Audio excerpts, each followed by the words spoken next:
He'll always be our servant, my sister said, and parents laughed at me, but I said stop. And I shocked them when I went and stopped paying their bills. The next day I came home from work that evening, exhausted, and just wanted to crash in my room. As I reached the front door, I heard laughter. Not the usual kind, this was different. It was evil. Curious, I stayed still and listened. He will always be our servant, my sister Emily said. My parents laughed. Yeah, can you believe he actually thought we'd appreciate him paying for everything? It's like he enjoys being used. My dad chuckled. My mom joined in. Remember last month when he worked overtime just to make sure we had enough for the mortgage? What a loser, Emily added. And when I told him I needed money for the wedding, he just handed it over like a trained dog. Pathetic. They laughed and went on, talking about all the times I had bailed them out. All the times I had sacrificed to make sure they were comfortable. And they thought it was funny. I felt sick. I pushed open the door and stepped inside. Their laughter stopped immediately when they saw me. You think this is funny? My voice trembled with anger. I've done everything for this family. I paid your bills, put a roof over your heads, and this is what I get? Emily scoffed. Relax, you're overreacting. We were just talking. No, I snapped. You were laughing at me. You mocked me. You think I'm your servant? Fine. Let's see how you get along without your servant. They all stared at me. My dad rolled his eyes. Oh, come on, Terry. What are you going to do? Stop being a pushover? Please. I took a deep breath. Yes. That's exactly what I'm going to do. From now on, I'm not going to pay for anything. The mortgage? That's on you. The utilities? Figure that out. And Emily? I turned to my sister. You better find another way to pay for your wedding because I'm out. The silence was thick. My mom looked stunned. My dad narrowed his eyes. Emily's face turned red. You can't do this, she shouted. Watch me, I said. Oh, and that car you were using? That's mine. I'm taking it back. You're being selfish, my mother snapped. After all we've done for you, Dash. I laughed and shook my head. Everything you've done for me? What, treating me like a bank? Using me until I had nothing? Emily panicked. Terry, please, let's just dash. But I was done. I packed a bag that night and left, ignoring her calls and texts. 1 week later, I was free for the first time in my life. No one called me to ask for money. No one was guilting me into solving their problems. I had my own space, my own bills, and my own life. It felt strange at first, like I was waiting for them to pull me back in. Then my phone started ringing. Aunt Linda was calling. Terry, I need to talk to you. It's about your parents. I ignored her. Then my uncle left a message. They need you, Terry. They're struggling. Then more messages. Cousins, distant relatives, people I hadn't spoken to in years. Your parents are sick, Terry. You can't just abandon them. They're behind on bills. They're suffering without you. I know you're upset, but family is family. I tried to ignore it. But then my mother called. She was crying. She told me that my father had gotten sick. That they were behind on everything. That Emily was totally overwhelmed. We don't know what we're going to do without you, Terry. Please, just come home. I hesitated. Every part of me was screaming that this was manipulation, but then I thought, what if it's real? What if they really need help? So, after a week of freedom, I packed up and went back. When I got there, my mom hugged me like I had been gone for years. My dad patted me on the back like nothing had happened. Emily acted as if she had never insulted me in her life. We're so glad you came to your senses, Terry, my mom said. I didn't know how to feel. Had I made a mistake? Or had I done the right thing? The next morning, I checked my parents' finances. They weren't behind on any bills. My father wasn't sick, he had a mild cold. Emily wasn't overwhelmed, She'd spent the week out with friends. It was all a lie. They just wanted me back. Because they knew I would take care of things again. And I did. Because I didn't know how to leave. I was back for a month. A whole month of paying their bills, driving Emily around, paying for my mom's groceries and my dad's drinking. A whole month of them treating me like nothing had ever happened. At first, I told myself I was doing the right thing. That maybe I had overreacted before. Maybe I was being dramatic. Then one night I overheard something that made my blood run cold. I was in my room, exhausted after another long day at work. My parents thought I had gone to bed when my father spoke. "See? I told you he'd be back." Emily laughed. "He always does. He's too soft to leave us for good. And now everything is back to normal." My mother added, "We don't have to worry about a thing. He'll take care of it like he always does." Then my dad said something that hit me like a brick in the face. "It's funny how he actually thought he could leave. He'll never leave. He's too weak." I froze. They weren't happy that I was back because they missed me. They were happy because they had won. I wasn't their son. I was their property. I didn't sleep that night. Every moment of my life with them replayed in my mind every time they guilted me, every time they laughed at my sacrifices.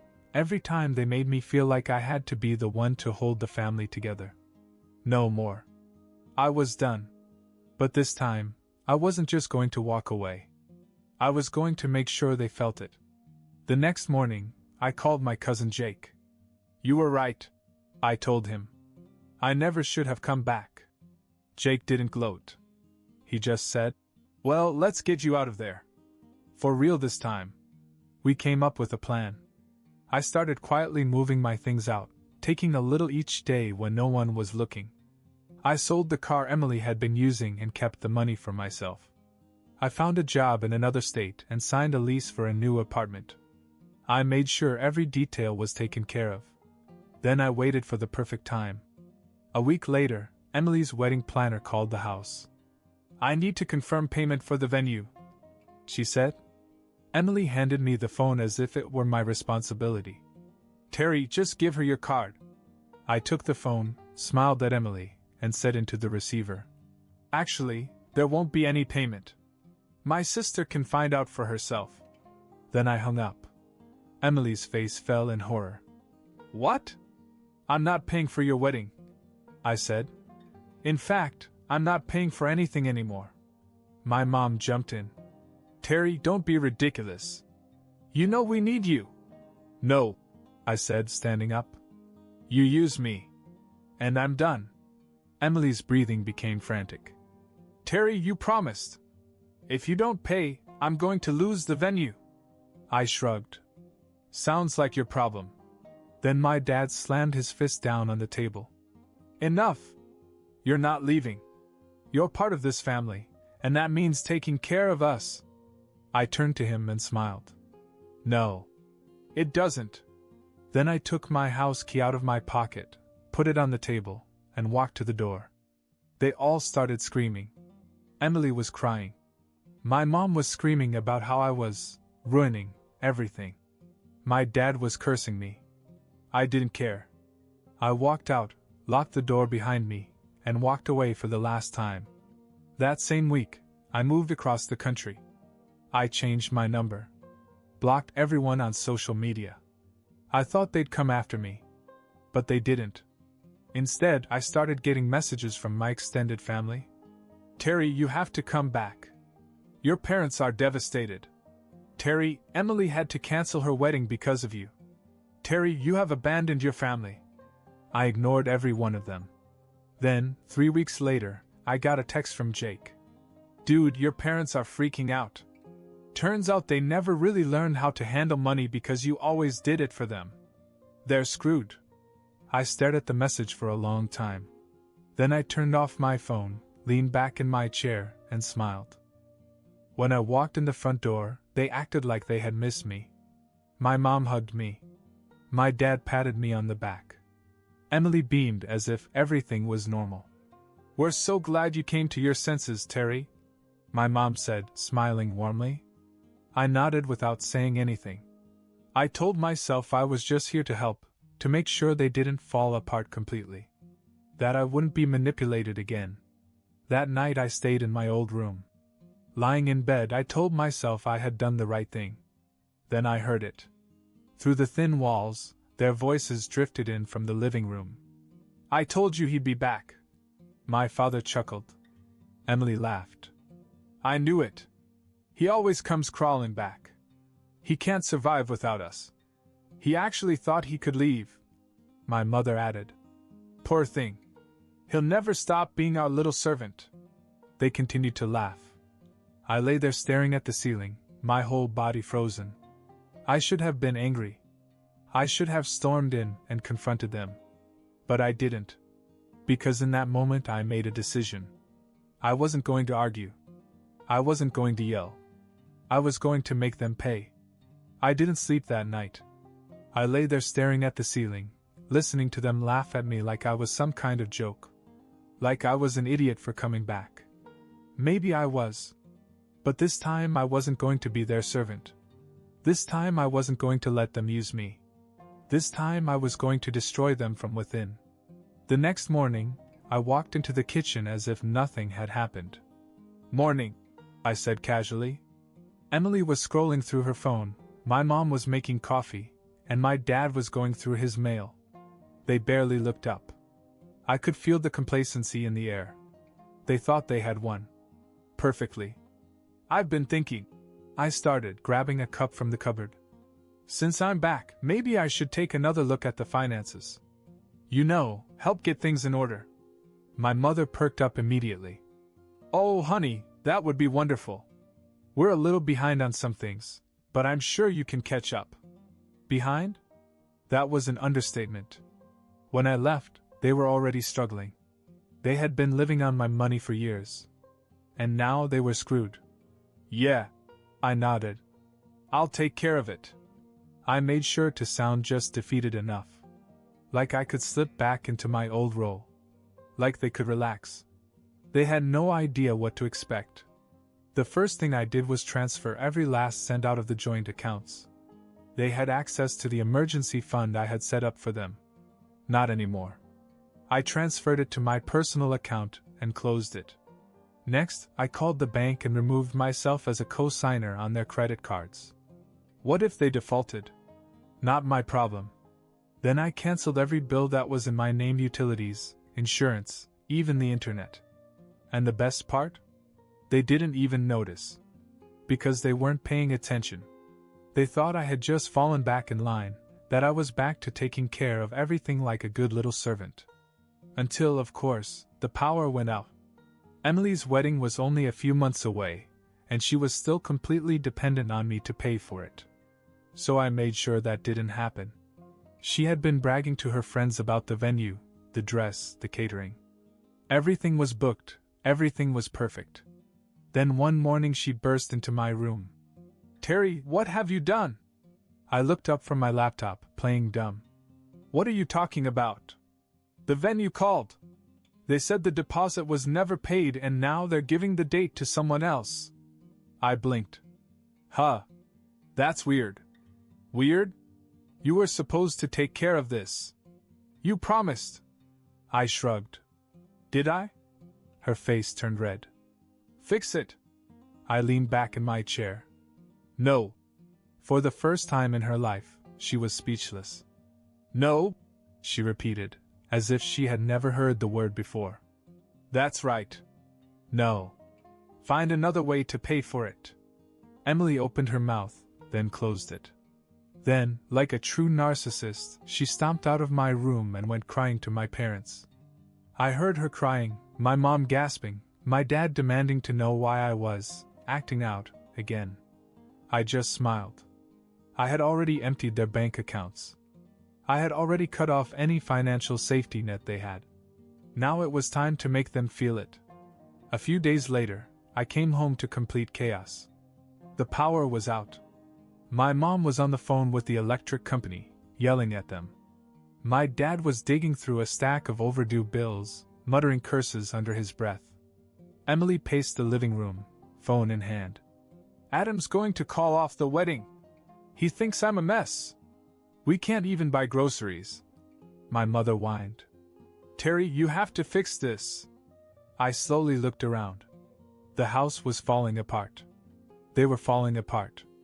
And they finally understood that they were nothing without me. I crossed my arms.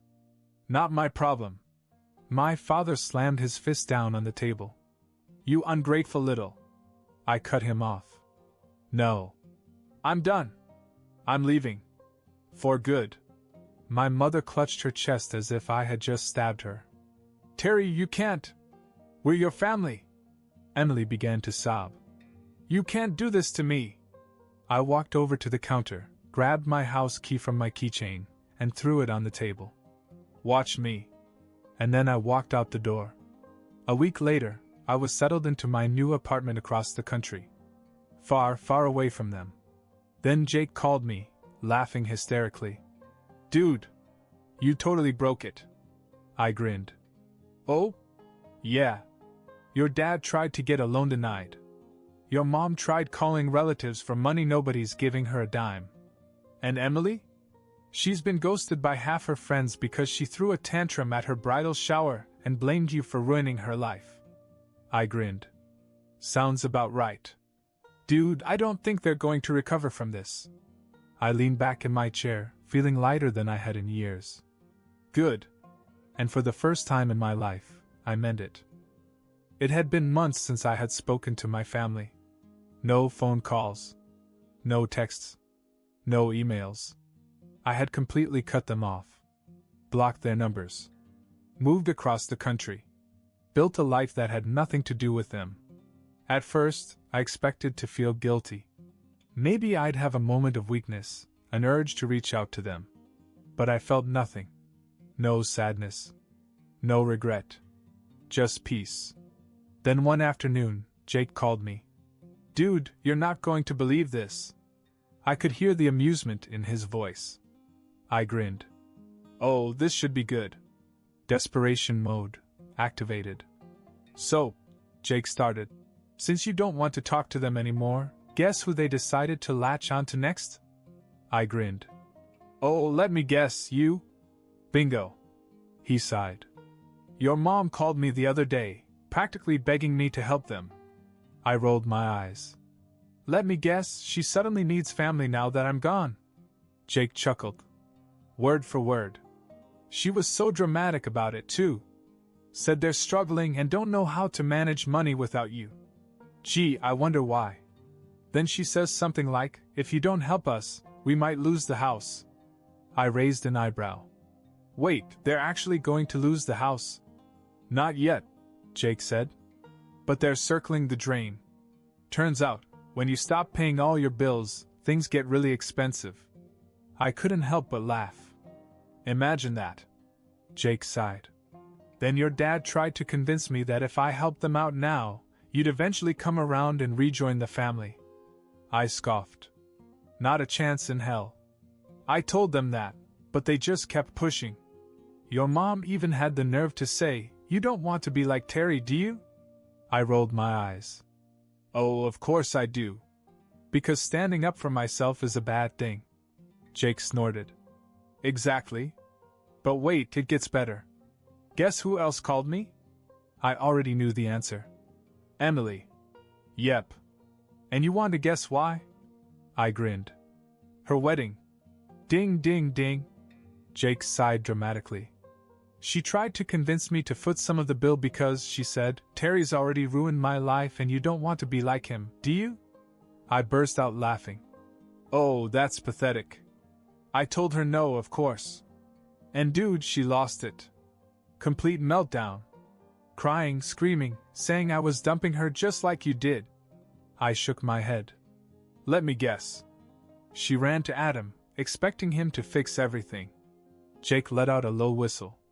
Oh man, you're going to love this. So apparently Adam's family didn't like Emily already. His mother thought she was too entitled, but Adam ignored that.